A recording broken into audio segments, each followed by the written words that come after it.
Dentro de la estructura de datos tenemos una estructura que es un vector, pero se le llama escalar porque solamente tiene un solo número. Es un vector de una sola dimensión. Es vector, sigue siendo estructura vector, pero solamente le cambiamos el nombre para decir tenemos un solo número. ¿Ok? A eso le llamamos escalar. Clase numérico. Y double, pues double es lo que conocemos como un número continuo. Eso es lo que R le dice double, es un número continuo. Tenemos las matrices. Y las matrices, una representación binomial de X número de columnas con X número de filas. Es casi un spreadsheet, casi. No es un spreadsheet ni un data frame porque una matriz puede tener solamente elementos de un mismo tipo. Si no, si le pones de diferentes tipos, ocurre lo que vimos en la clase pasada, que ocurre coerción, que es que el resultado es el elemento más simple. Siempre siendo el elemento más simple, el carácter. Así que podemos tener una matriz de números, de letras, pero lo más funcional son matrices de números, porque entonces las matrices se utilizan para el álgebra lineal y el cálculo. ¿Y qué sucede? ¿Por qué es importante tener procedimientos de aritmética con matrices? Porque un paquete estadístico, entonces queremos irnos a no solamente ver información univariada o bivariada, sino multivariada. Y esa información multivariada es lo que conocemos como análisis de regresión. Pueden ser análisis de regresión lineales, simples, lineal múltiple, generalizados, hasta llegar a los neural network, que es lo que llaman hoy en día artificial intelligence. Y la multiplicación de matrices es importante, o la aritmética de matrices es importante para esos modelos que ya nos vamos multivariados.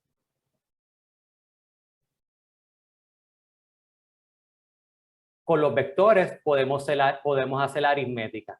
O sea que no nada más podemos utilizar como calculadora, sino que los vectores numéricos podemos generar cálculos también. Puntuación es un vector de 1, 2, 3, 4, 5 elementos y yo lo quiero sumar con un escalar, que es un vector de un solo elemento. Así que, ¿qué es lo que hace un programa de computadora? Pues va a decir que por cada elemento del vector más largo, el vector del menor tamaño va a sumarse y vuelve a iniciar si los vectores son de diferentes tamaños. Así que en este caso es un vector de 5 y un vector de 1, así que va a ser 10 más 75, 10 más 82, más 60 y así sucesivamente. Y aquí está el resultado. De igual manera, y se observan que estamos utilizando el objeto, estamos llamando al objeto. O sea, que no tenemos que escribir 75 más 10, no. Es lo que le llaman vectorización. Tú tienes el objeto y él mismo va pareando los elementos para hacer de manera rápida un resultado. Y llamamos, por ejemplo, puntuación por puntuación. Lo que estás diciendo es que multiplica este objeto por el mismo objeto.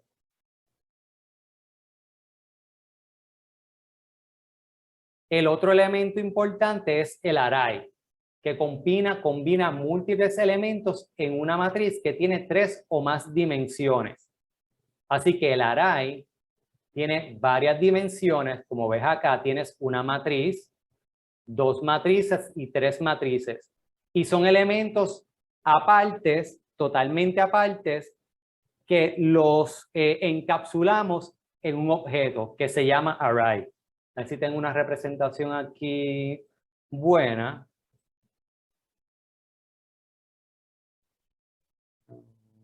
Esta es la matriz. Aquí hay una representación de multiplicación de matrices. Aquí sí. Y el multidimensional array yo lo veo como un Rubik's Cube. Lo único que puede tener todas las dimensiones, pueden ser unos cubos más complejos. Pero si vienes aquí, tenemos 6 lados. Bueno, aquí tenemos los 3 lados, ¿verdad? Es rojo, azul. Esto se hubiera podido etiquetar como rojo, azul, amarillo. Pero esta sería una representación gráfica de este array de 3 dimensiones. ¿Ok? Así que lo pueden ver. Esto es todos los 6 amarillos es la primera dimensión. Y esa dimensión tiene 1, 4, 7, 2, 5, 8, 3, 6, 9. Dice aquí que para construir este array, esta estructura de datos, yo les dije, dame un vector desde el 1 hasta, estos 2 puntitos significa hasta 25.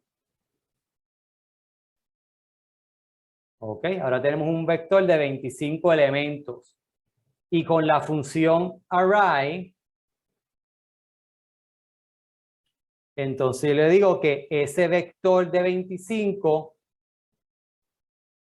arréglalo en 3 dimensiones. Y ahí está. Eso es lo que significa ahí. ¿Y cómo yo sé eso? Pues entonces hago así.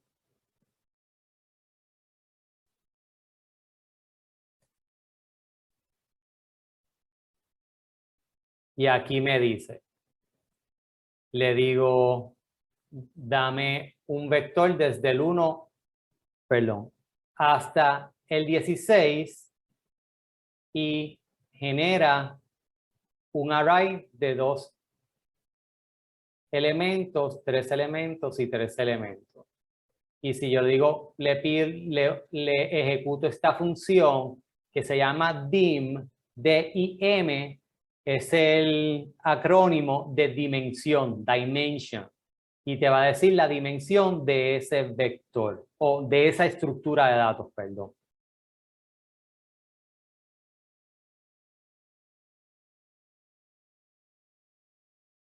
Ahora vamos a algo que se llama list.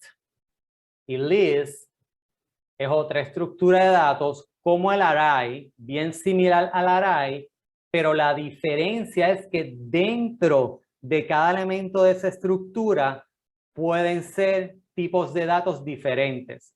Tipo de datos carita feliz, tipo de datos corazón y tipo de datos estrella.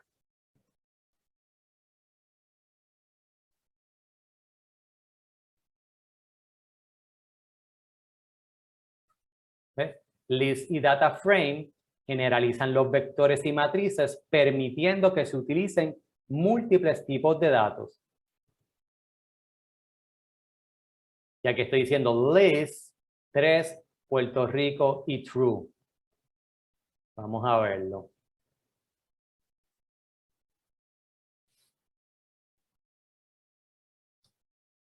Tenemos 3 dimensiones, pero cada una de los tipos de datos dentro de esa dimensión, uno es un íntegro, un número íntegro, un texto y un booleano. Así que esa es la diferencia principal de los lists y los data frame. Y bueno, ¿y para qué es bueno todo esto? Pues nosotros nos dedicamos a analizar datos, pero hay programadores que se dedican a facilitarnos la vida a nosotros. Y estas estructuras de datos son importantes para esos programadores que nos están facilitando la vida a nosotros, que trabajamos finalmente con unas matrices, unos data frames, que vamos a entrar ahora en lo que es para data frames. Así que estas estructuras de datos, aunque mayormente vamos a trabajarla en data frame, pero hay muchas personas facilitando la vida a nosotros y las tienen que utilizar para hacer cálculos, para guardar objetos, para acceder, etc. Como por ejemplo, un ejemplo clásico, cars. Aquí tenemos un conjunto de datos, un data frame, se llama cars. No voy a entrar ahora mismo en detalles de qué es cars. Y podemos desarrollar una regresión lineal simple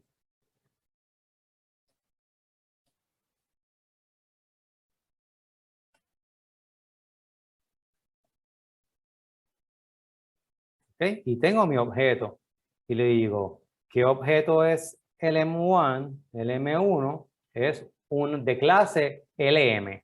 O sea, que ya sabemos que cuando vayamos a trabajar con una regresión, hay unos métodos específicos para este tipo de objetos, un objeto LM. Pero ¿qué sucede? El M1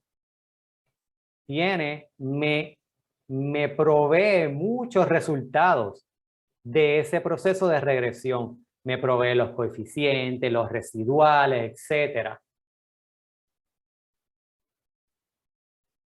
¿Y en dónde me guarda toda esa información? Miren, en un list. Nosotros no tuvimos que generar de hecho, para generar una regresión, ¿ok? ¿Qué estará pensando la computadora? Esto me lo hizo ahorita, y está bien raro. Ok. Para generar una regresión, un programador pasó este trabajo. Y nosotros lo único que tenemos que hacer es entender para qué queremos el lineal model, modelo lineal. No tenemos que ya reinventar la rueda. Al menos que ustedes sepan que ustedes necesitan algo particular. Y ustedes dicen, pero mis datos vienen de un muestreo complejo por conglomerado y estratificado. Y una regresión lineal como esta no me funciona. Así que yo tengo que generar una derivación de esta programación para un muestreo complejo, no solamente simple. Por suerte hay un paquete que se llama Design que ya ha hecho eso por nosotros también. Pero eso es una ejemplificación, ¿verdad?, de por qué este modelo lineal posiblemente no nos sirva, porque esto es para unos datos que son aleatorios simples. Y hay muchas veces en epidemiología, cuando estamos tomando información en diversas áreas geográficas y necesitamos una representación equitativa, aleatoria de esas áreas geográficas, entonces necesitamos otro tipo de paquete de formación. Porque cuando tenemos un muestreo complejo, vienen variables importantes, y esto es estadística, ¿verdad? Vienen variables importantes como la unidad primaria de muestreo, el peso y las estratas.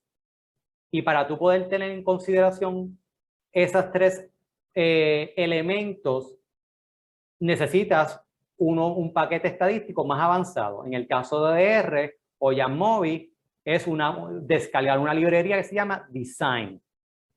Sí. Design o Survey. Design, sí. Que les quería traer también con ese aspecto importante. Complex Sampling Survey, OGA. Así que por eso siempre es importante qué tenemos y de lo que, ¿verdad? Nuestro diseño de estudio es la Biblia y de ahí vamos buscando herramientas para utilizarlo de la mejor manera.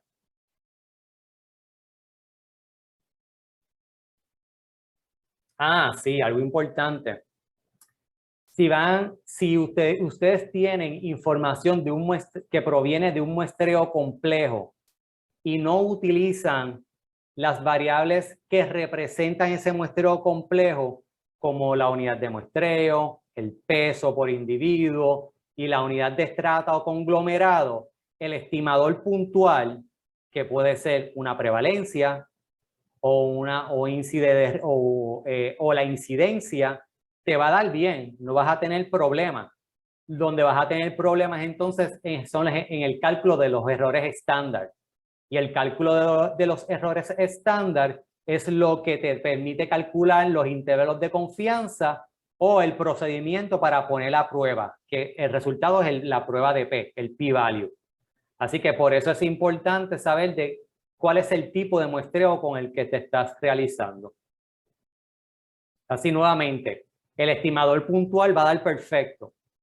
Si es 20% la prevalencia, es 20%. Donde se va a ver afectado es entonces ese cálculo de rol estándar. Este es uno de los elementos más importantes para nosotros en los análisis de salud, porque se conoce como data frame y es un objeto en 2 dimensiones como la matriz, pero cada una de las columnas de esos vectores, y vector se llama en cualquier paquete, en R, en Stata, en Excel, son vectores, también los conocemos como columnas, pero aquí no se representa como una columna, ¿verdad? Porque está hacia la izquierda. Aquí lo vemos como un vector, pero cada vector dentro de esos elementos es diferente, tiene un tipo de datos diferente. Lo agarramos aquí. Agencia, y estamos bien familiarizados con una estructura como esta. Este es numérico, carácter y booleano. Y esta es la estructura de datos que todos estamos familiarizados. En el caso de Excel, se conoce como un spreadsheet. Y en el caso de R, un data frame. Lo único que los spreadsheets, la diferencia más grande entre spreadsheet y conjuntos de datos en lenguajes de computadora es que en los spreadsheets tú puedes hacer cálculos dentro de esa matriz. En los lenguajes de computadoras tú no haces el cálculo dentro de la matriz. Tú estás haciendo el cálculo en una hoja de programación como esta. ¿Okay? Aquí lo que están viendo es el resultado de esta presentación. Esta presentación que están viendo ustedes hoy, ahora, es esto mismo.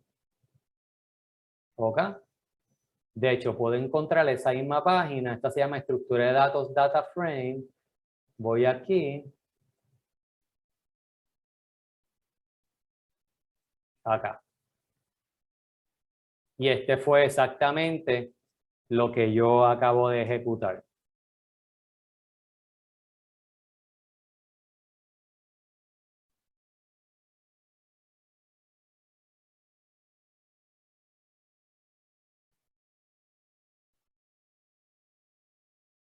Ok. Nombres en objetos. Podemos ponerle nombre a los objetos. Si yo quiero que la columna 1 tenga un nombre, 1, 2 y 3, yo puedo asignarle eso. Y siempre es bueno etiquetar porque las etiquetas es lo que más entiende el ser humano, ¿verdad? Es bien difícil decir 1, 2 y 3. Dame la columna 1, 2 y 3 cuando son 10 columnas. En vez de decir, dame la columna de género, dame la columna de edad, y tú puedes buscarle de una manera más fácil. Por eso es bueno los nombres en las matrices o en los data frames. Y es meramente facilidad. Y a veces, cuando yo estoy con los interns de ciencias de cómputo, que nosotros tenemos un programa de ciencias de cómputo de internado, uno tiene que tener un balance entre lograr ejecutar el trabajo y la eficiencia. A veces, un segundo de eficiencia no es tanto si tú lo vas a correr una sola vez, ¿verdad? Pero si el procedimiento tú tienes que ejecutarlo 1.000.000 de veces, ahí entonces vas a tener un problema de eficiencia y vale la pena entonces trabajar para lograr mejorar ese proceso. Así que es un balance. Esta es otra forma adicional de generar nombres en vectores. Tengo un vector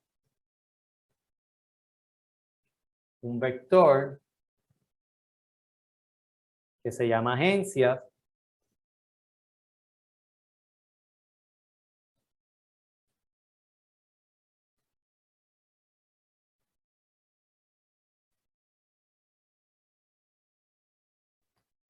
Que este ya estaba. Ok, no, aquí déjame ir para atrás.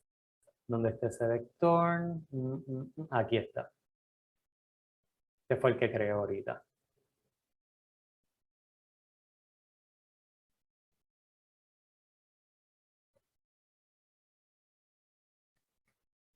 Tengo ID, nombre y cumplimiento, y yo básicamente aquí lo que hice fue cambiarle el nombre